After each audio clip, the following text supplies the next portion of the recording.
Well, well, well, well, well. The is he former? Is he still the leader? We'll find out. Enrique Tarrio, whose association with the Proud Boys uh, was dangerous for the United States of America. He's going to prison for 22 years. Good. I can now officially say that guy is guilty of everything we thought he was guilty of. Here's Ari Melber, my man Ari, breaking it down.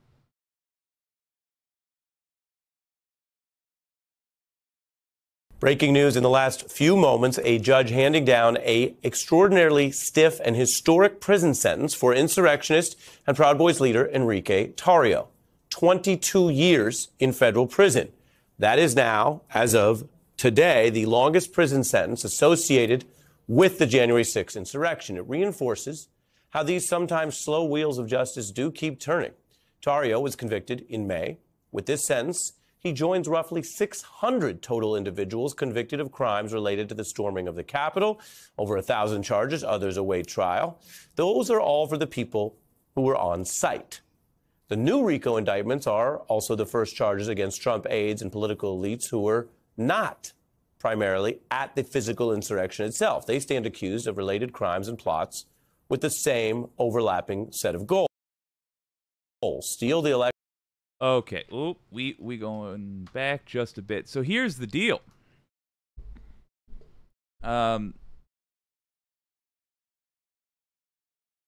Tarrio is a fascinating case because he's got one foot in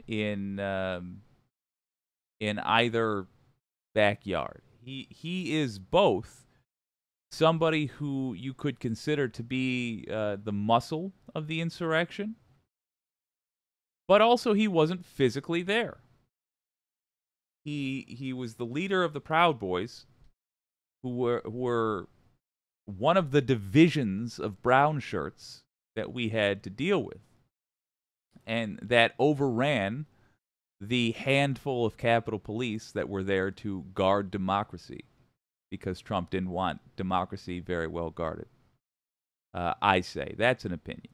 But what is not an opinion is that Tarrio was their leader, and he was not physically present on that day. Now, the reason he wasn't physically present was supposedly because he had other legal troubles already. But I kind of think if you're breaking the law, if you're doing an insurrection, I would have thought that a brave person would have said, to hell with the consequences. It's win or lose today. But he wasn't physically there. And the fact that he got 22 years of existence committed to prison, a quarter of his optimistic life expectancy will be spent in prison. Because that happened, that's really set the tone for what is going to happen, or what can happen, what it should look like for the people who orchestrated this thing. We've had a lot of folks go to prison for the insurrection. We've had people go to prison for 5-year sentences, for 10-year sentences. But we haven't had a lot of multi-decade sentences. And the Tarrio 22-year sentence, that tells me that there is now, the fancy legal word for it is precedent, but it just means we're used to seeing.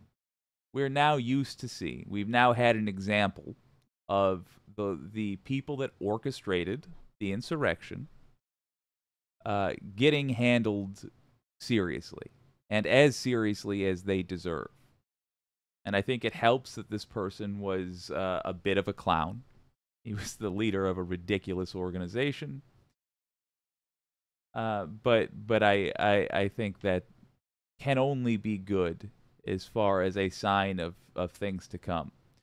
I'm going to let Ari Melber finish up, but for those of you watching the recording, that's the gist of it.